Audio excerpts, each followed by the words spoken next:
Awesome. All right. It's Drew and Terry Edwards here from MakeMorePlacements.com. Where we help recruitment and search firm owners make more placements for higher fees with less work and fewer headaches. Welcome to another episode of the Make More Placements podcast. We should be live. Again, I'm not really sure if it's working at the moment. If you're watching this live, just put live in the comments. If you're watching it on a replay, just put replay in the comments as well, just to let us know it's working. Today, we're going to be talking about, transitioning from business development for a contingency model to business development for a retain model. So basically, we had a question from Lauren Anderson in the Make More Placements Facebook group, and he sort of said, look, I'm making the transition from being all 100% contingency to doing more retain. Do you have any tips on business development? So we want to talk about the difference between the two and how and why you should do it. But if you want to help with this, if you go to makemoreplacements.com/apply, there's a short letter there more about what we do, and it might be useful to you. So Terry, before we sort of jump into it, can you explain the difference between, a retained contingency and exclusive, just for anyone who is unaware, doesn't know, is unfamiliar? Yeah, so contingency, the hiring manager gives you a job order and may have given it to other recruiters as well, and you will only get paid if you deliver on that order, and you only get paid typically after the candidate started. So that's a contingent model. The retained model, which was where there's more of a relationship, the client will pay you a percentage of the fee up front before you even start working, and then the balance is paid, or you invoice rather, the balance upon offer and acceptance. In a nutshell, that's it. So the contingent model, you only get paid if you do the work. Contingent model, you only get paid if you do the work. Retained model, you get paid up front. For a percentage of the fee is paid up front. So, and then, sort of in between that, you get the exclusive model where you don't get paid any up front, but you're the only person, you're the only recruiter working with that particular client. There's pros and cons of both, I guess, really. We've always been more pro retain model, or at the very least exclusive, because, some of the downsides with contingency that we've found, and I think, as the economy changes, I think this will get worse, is often on the contingency side, you speak to recruiters with fill rates of, below 30%. So for every 10 job orders they work on, they're only filling 2 or 3, right? Which is obviously a big problem. You want to get paid for as much of the work that you do. So if you're only even getting paid for 30% of that, it means that 70% of the time you're not getting paid. So we've always been more pro to move down the retain model. We've always been like that. I think as the economy has changed, I think one of the things that we predict is going to happen is that you're going to see more and more startup recruitment companies, because a lot of people will be let go. A lot of businesses will, who previously employ people, will disappear. I think, one of the big reasons that people don't start businesses is because the perceived risk in doing so, because they've got this secure job, right? A lot of that security has been swept away right now. So I think more and more people will think, and I'm seeing it already on LinkedIn, why not? This is a better time as I need to go away on my own. When more people enter the market, especially if the market is contracting at the same time in terms of the number of opportunities available, it obviously creates more competition. So if you're still working on contingency and there's more competition, more people working on those same roles, your fill rate is likely to drop compared to if you're working exclusively with the client, where you basically get the time to do proper research, give a proper service, and give yourself the best chance of filling the role. Terry, anything you want to add to that? Yeah, and you said 30%, but I've spoken 30% success rate for some contingent recruiters. But I've spoken to contingent recruiters where the fill rate is 10%, and and it can be as high as 40%. But look, let's be honest here. If you're working between 10 and 40, your success rate, right, is between 10 and 40%. Either way, it does mean that most of the time you're working, not getting paid. It does mean that most of the time you're failing and delivering for the client. It does also mean this, because often the client won't pay you, and we're going to come into this in a bit more detail, you getting the job order isn't much of an achievement, quite frankly, because anybody almost can get a job order. From the client's point of view, there's no engagement. I'll give this to the world and his wife, you know, if I think it's going to benefit me. And as Drew rightly pointed out, the economic climate is going to, undoubtedly, it's going to go down. You know, it's down already, and it's estimated it's going to stay there for a while. So more and more people are going to be entering the market, and more people are going to be going for the same job orders. And it's gonna what it means is that whereas before you might have been competing with 4 or 5 other recruiters, a few months from now you'll probably be recruiting with 8 or 10, 12 other recruiters on the same job role. And from the client's point of view, we're going to go into this again in a lot more detail. All they're getting is the recruiter that can deliver the fastest, not necessarily getting the best candidate, they're getting the quickest candidate. And majority of hiring managers don't want the fastest recruiter, they want the best candidate. There's an enormous difference between the two, and we're gonna go into that in a bit more detail. Yeah. So again, I don't know where you sit at the moment. Maybe you're already retained. Maybe you're thinking about going there. Maybe you think you want to stay on contingency. Obviously, the choice is yours. I think the most efficient thing to do is to go down the retained or at least exclusive route. So let's talk about, you know, business development. The question was around like what changes in terms of how we market each service. You know, from when we're used to marketing contingency to marketing retained. What are some of you want to go through some of the sort of shifts that you need to make if you want to make that transition? So the first one, which is really an obvious one, or should be an obvious one, is the emphasis becomes more about building relationships with clients than it does with candidates, right? So on a contingency model, who finds the adequate candidate. So a lot of recruiters, the way that they win business is they find the candidates first, they do an NPC, or they market out that candidate in some way to win a client, right? With retained, it's almost the complete opposite. We get the client, we find out exactly what they're looking for, and then we go and find someone who meets that criteria exactly. Terry, anything you want to add to that? Yeah, I think the critical thing is in the difference of two models. In the first one, you've got to look for the candidate. The first one, the client gives you the job order. My apologies. The client gives you the job order, but there's no commitment there no commitment whatsoever. On the retained model, look, full disclosure as well, you probably gathered, my bias is towards retained for a number of reasons, which I'll go into any day. I won't deny it. My background is retained recruitment. That's all that I know. But one of the key factors is when you work on the retained model, ultimately you will work less and earn substantially more. So even if your fill rate is 30–40%, you've still got to work on 10 jobs to fill those 4 roles. Whereas you could work on 2 roles, and you know you're always going to get paid. You're always going to get paid up front. But critically, and this is the important thing, if a client has paid you up front, at some level, they're indicating they have faith in your ability to deliver this role. And by the way, you've got faith in your ability to deliver that role. Now, sometimes recruiters say to us, "Well, I'd rather not get that money up front, just in case I don't deliver it." My thing to that is, if you don't think you're going to deliver to the client, you shouldn't be taking the role in the first place. But when the client truly values and respects what you do as a recruiter, and they have 100% confidence that you're going to deliver, they wouldn't dream of giving it to somebody else. It's a bit like having a relationship, you know, and you're saying to your partner, "I really like you, but I want to date other people as well." Now, it may well be that you're happy with that, but a lot of people, they say, "Actually, do you know what? I want to work it. I want to have this relationship with you on an exclusive basis, because I see this as a long-term relationship." And the clients will want that type of relationship if they see it as a long-term relationship. It's often as an indication they just aren't 100% convinced that you will deliver, and that's what's holding them back from making that investment.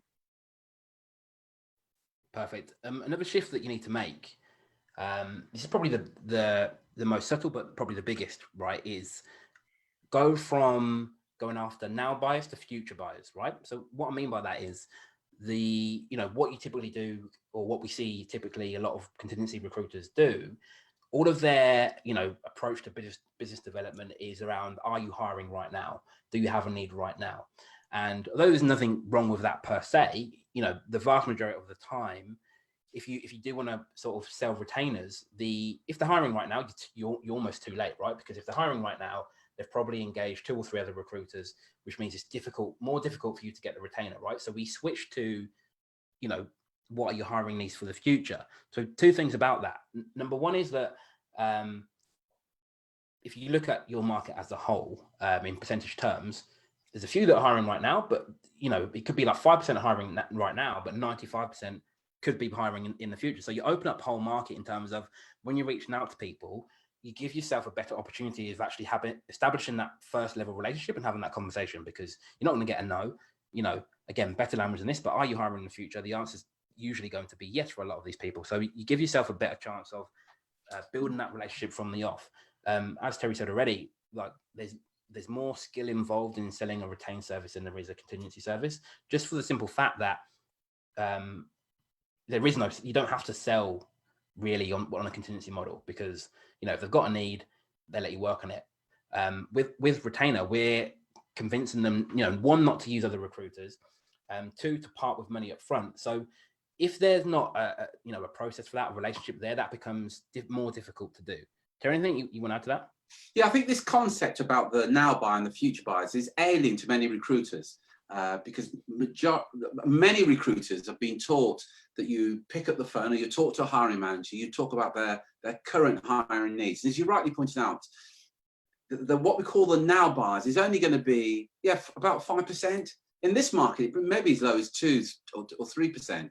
So the majority of your hiring managers are not hiring right now. But simply by what's called future pacing and asking them about their future recruitment needs is where you're going to get the opportunities. And if you're talking to them about, and here's a problem, you talk to a hiring manager today about their hiring needs today and what they're looking to hire right now, and the small percentages that are hiring have already given this job order to a number of your competitors. But if you have a conversation with the hiring manager and you make it quite clear, I'm not here to talk about your current recruitment. The purpose of this call is a very quick call to identify your future needs in terms of recruitment over the next 60 to 90 days. And having the conversation about what they're going to be doing in the next 60 to 90 days. In this current economic climate, I think that's even more relevant now, because a lot of hiring managers right now are nervous and apprehensive, and there's uncertainty about what's going on in the marketplace. But they acknowledge that sometime in the future, they're going to have a need for what you do. And that's the conversation that you need to be having. Because then you're then having a conversation about what they're going to do in the next 3 to 6 months, the type of person they're going to be looking for in the next 3 to 6 months. And now you have the conversation about that. And now you can book your next call to have that conversation. So if they're going to recruit, let's say 6 months from now, you arranging to speak to them 2 months from now seems appropriate. And of course, you've got that head start over your competitors. Now, I know there's many recruiters who are listening to this game, but that is so alien. I know many recruiters, they do something called ambulance chasing. So they see where an ad is. They see that a company is actually recruiting right now. It's quick, but very quickly they can work out, if you know your market, you can work out that probably is this client. And then they reach out to that client saying, hey, I know that you're looking for a blah, blah, blah. We've got some candidates that very much match what you're actually looking for. But the client's some way down the road. And wouldn't you rather speak to the client that's going to hire next month or the month after, rather than the client that's currently recruiting right now? Because you now can get in front of the clients before anybody else. So rather than going for the now buyer, you go for the future buyers. The hiring manager is going to be hiring over the next 12 weeks, over the next 2 quarters. They're the hiring managers that you want to be reaching out to today to get an appointment to talk to them near the time they're ready to pull the trigger, so to speak. Yeah. Awesome. And then, another question that we get asked quite a lot when it comes to making a transition is around pricing and what fee should we charge? How should we structure the payments? Again, these are all things to consider, but at the end of the day, again, we could spend a lot of time talking about pricing and your fee. But I think what I want to get through to you today is that when you make that transition, positioning is far more important than pricing, right? How you're perceived by the client, the level of relationship you have, the trust that they have with you is far more important than the actual fee you charge, right? In a lot of cases, a client will be prepared to pay higher fees to the recruiter they have a better relationship with, because, you know, one of the good things about retainment model is the partnership. There's more loyalty from both parties, right? The client's loyal to you, but also you're loyal to them. And, you know, there's that whole exclusivity involved in the whole relationship. Yeah, and also added to that, in terms of hiring managers, there are 3 basic type of hiring managers. So there's what's called the transactional hiring manager. Now, this hiring manager, they do buy purely on price. And if you offer to do it for 20% and I come along and offer to do it for 19%, I'm going to get the business. However, if somebody comes along and offers it for 18% or 10% or whatever, they're going to get the business. The transactional buyer, which only makes up about 20% of the market, buy purely on price and have no loyalty whatsoever. So as part of your marketing, when you're reaching out to people, if a hiring manager says, I'm only interested in the cheapest candidate, they don't say that, by the way. What they say is, I only want the lowest fee. And they say, that's what my decision is based on. Our advice to you is to walk away from those type of hiring managers. There's an abundance of hiring managers out there. They only make up about 20% of the market. The next group is a larger group. They're called relationship type hiring managers. Now your fee is a 4th most important thing. The relationship and your expertise is more important than your fee. And in terms of your communication and marketing, that's who you should be looking to acquire. For example, if you're doing email marketing or anything like that, you should be using language such as, look, if you're looking for the cheapest candidate, we're probably not the company for you. If you're looking for the best candidate, keep reading what this email or whether it is. You make it crystal clear who you're looking for. But they make up 60% of the market. And the good news is about 20% of your market are premium buyers. So they will pay a premium fee. So we work with search firms who are charging 45% is the highest I've ever seen. 50% is the highest fee I've ever seen. I'm working with a guy now who charges 45% of base salary. A lot of our clients, their retainer, the client pays 50% of the fee up front. These are premium buyers. Now, those type of buyers it's context relevant in as much that you'll get those buyers in any market, whether it's, you know, the mobile phone, whether it's the car or whatever. You get those 3 types of buyers. And at times you may be a price buyer. There's some things you see purely as a commodity. So you want this the cheapest. And Drew talked about the positioning. If you position yourself as just another recruiter, you position yourself as a commodity. So you then say, our fee is X, Y, Z. And that's the only difference between us and any other recruiter out there. The hiring manager says to you, well, I can get that for a 2% less than what you've actually quoted me. And the reason you're having that conversation, part of the reason is you're positioning yourself as a commodity. So you're going to have that kind of conversation. If you position yourself as the expert in your particular niche, it's a completely different conversation. Hiring manager may well still say the same thing. I can get that cheaper down the road. So of course you can.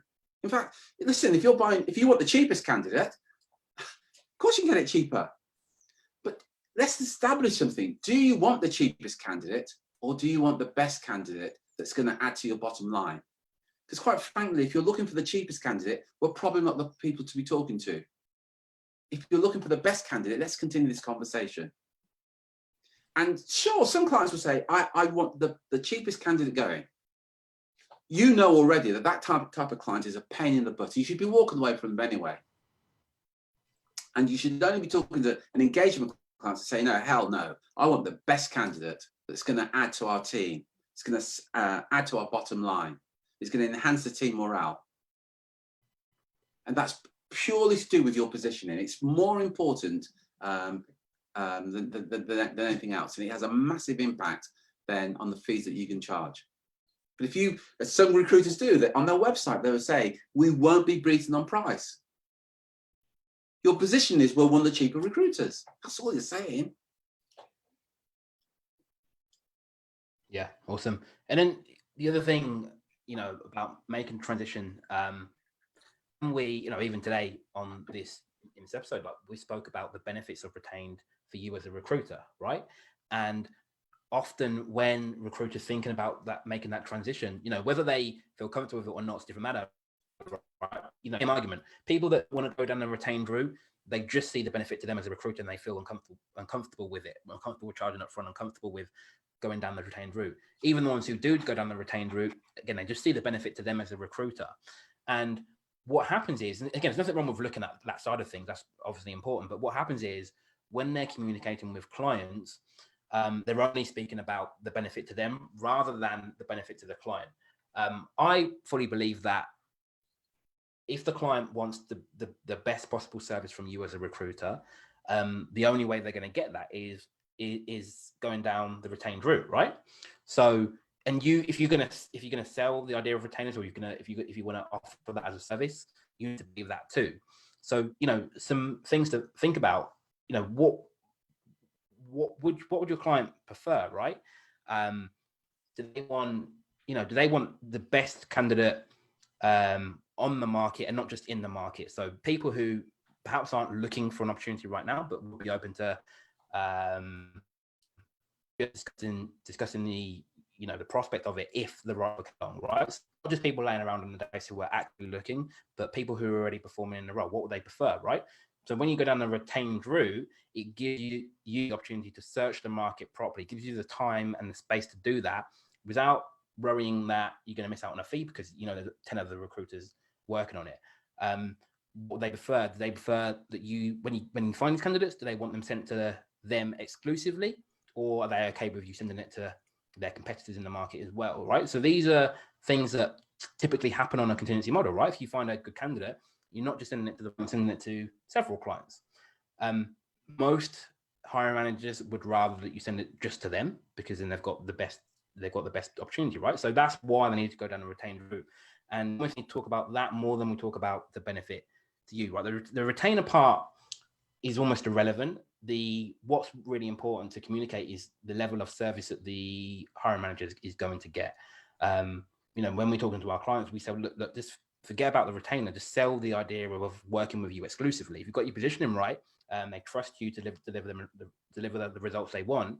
They're going to want that exclusively from you. They don't want you doing the same thing for their competitors as well, especially not at the same time. So we need to sell the idea of partnering with someone who they believe is the best provider in the marketplace, which is going to be you. Not the retainer part is just the payment terms. So look, do you think we're the best? If you've done your marketing right, they will. Do you want the best? Great, we can do that. Here's the terms, right? In order to get that, in order to get our exclusivity on this, we need to take a percentage up front, right? So it's not about selling the retainer. That's the payment terms. It's a bit like, imagine you're buying a property and the estate agent sold you the mortgage terms rather than focusing on the location, the view, the type of property. You wouldn't feel nervous rather than. Terry, does that make sense? Yeah, it does. And I'm aware as you're listening to this right now, one of the conversations that you may be having is, but surely it's beneficial for the client to go down the road of contingency because they're going to get a wider cross-section of candidates rather than working with one recruiter. And your client may put that to you, or you may believe that at some level. But let's think it through. If you're a contingent recruiter, as Drew rightly pointed out, you've got this candidate and you're going to put it forward to that client, but you're also going to put it forward to other clients that are looking for the same candidate. So ultimately, the client doesn't benefit at all. And how many times? And from the client's point of view, they're not going to benefit. From your point of view, often you're working on roles that you won't fill. And if you work with the same client on a number of occasions and you're constantly working on contingency, and there are recruiters out there who are purely quicker than you, they got the job quicker than you, earlier than you rather, the perception of you is that you don't deliver. And you will acknowledge as a contingent recruiter, most of the job orders that you work on, you don't fill. So the perception of you by the hiring manager is, these guys aren't very good, they don't deliver. Now, it's not because you're not very good. It could well be that they say the other guys have got the job orders before you, or they're just quicker. If they've got the resources to get the candidates in front of the client quicker, that gives them the benefit. And, and from the candidate's point of view, how do you think candidates feel when 4, 5, 10 other recruitment and search firms reach out to them for the same role? So one of the advantages of when you're working on a retained basis, you can make the candidate feel special Because you can say, look, nobody else is going to approach you about this role. We've been assigned to work exclusively on this role, and clearly you have. If you've been paid up front. But the critical thing about all this, I mean, that this whole thing about transforming from contingency to retained, the key thing is you must be able to communicate the benefit to the client as to why they should do that. See, there's a saying, you can get anybody to do anything if you can communicate the benefit of them doing it. I was talking to somebody earlier today, you know, if you've got kids, you can relate to this. And if you've got young children, I can always, no, well, regardless of their age, actually, up until about 15 or 16, you'll be saying things like this. If you don't eat your greens, you're not going to have the ice cream. And you're communicating the benefits of them eating the greens. They may not want to, but there's a benefit in them doing it. Now, there's some specific language that you can use to a hiring manager that can communicate the benefit of them engaging you on a retained basis. But it's got to be beneficial to the client. It's not about you. It's going to help my cash flow, and I feel a lot happier when you pay me up front. Quite frankly, they couldn't care less. What they care about are the challenges they're facing. If you can communicate how your offering of this retained basis will benefit them and help them overcome their challenges, now you've got their interest. And that's why it's beneficial to the client to invest. If you could, sorry, I've got the words wrong there. That's why it's imperative that you can communicate the benefit to the client in investing in you on a retained basis rather than a contingency basis. Now, think about that. That takes a certain skill. Anybody can pick up the phone and say to a hiring manager or chase ads and get job orders. Anybody can do that.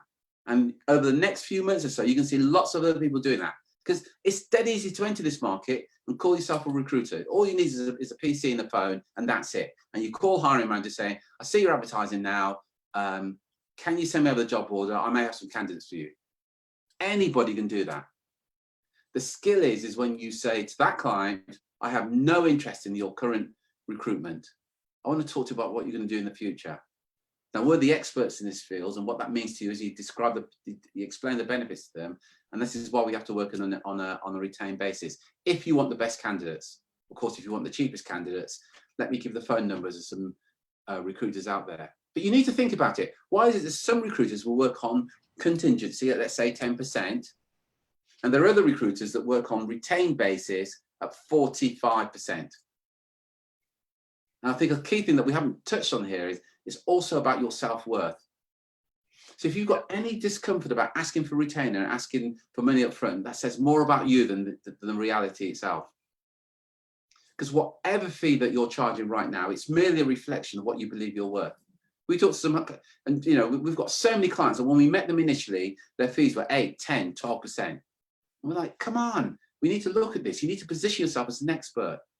And those same recruiters right now are charging 24, 26%. But one of the biggest changes is what's going on within here and within here. Yeah. And that belief about what they truly believe they're worth. You can't get any more. You can't charge any more than you believe you're worth, period. Yeah. And I think, you know, you need to, if you're going to go down the retained route, you need to back yourself. You know, given the time, the resources, do you back yourself to find the best possible candidate on the market for your clients, right? If the answer is no, then you probably shouldn't go down the retained route. You don't back yourself to do that. If you're a good recruiter, you do back yourself to, you know, find the best possible candidate and deliver the best possible service. You need to create the environment to do that, right? And you can't do that on contingency, because from day one, you're racing against the clock. You're not, you know, whether you want to admit it or not, the very fact that you're in competition with other recruiters to get things across quickly, quality drops, right? If once that pressure goes, and you know, you can double check, the quality goes up, right? Because you've created that environment. So it's also good for, you know, yeah, as Terry's saying, like, you know, one, do you back yourself, but also, you know, do you back your service and your ability to deliver what you say you can? If the answer is yes, then I think, you know, making the shift to retained is right for you. If the answer is no, then, you know, let's work on your recruiting ability. Yeah. Listen, Sorry, Henry. So I just one more thing, because so many arguments I've talked about. Some recruiters say it's beneficial to the client to work on contingency, and another argument that some contingencies initially say to us is, but surely it's better to work on 5 job orders with a chance of me filling one than working on nothing at all. And here's the thing that you haven't considered. Surely it's better to work on 1 job order where you've been paid up front, rather than 5 job orders, 4 of which you probably won't fill. Now, I get that may seem almost alien to you, and if you're having this conversation, yeah, but my market won't pay retainers, the question we always ask is, how often do you ask for them? Because I've got full disclosure here, very rarely does a hiring manager say, I insist on paying you a retainer. But if you can, I kick them out to communicating the benefit to them of why they should. So although it may seem you're better off working on 5 job orders, and if you're lucky, you're going to fill 1 of them, here's what you need to be looking at. If you had a method whereby you could generate more leads than you can actually handle, so ultimately you decide who you work with rather than the client deciding to work with you. Because the moment that you'll do that and you take up that position, that you say, I will decide who I work with. It's not a case of I'm going to call 10 hiring managers, 5 of them give me job orders, and I kind of know I'm going to fill 1. And clients have to actually qualify to work with you. This goes back to the positioning that we were talking about earlier. But you have to have a process in place where you've got the leads coming in, so you ultimately decide on who's going to qualify to work with you. Awesome. So look, that's all we're going to leave you with today. Enjoy your weekend. If you want help with this or anything else you've heard us speak about, go to makemoreplacements.com/apply. The short letter there about what we do and how we might be able to help grow your business. So that's makemoreplacements.com/apply. Enjoy your weekend, and we'll speak with you again soon. Take care, take action, and be relentless. Cheers, Drew.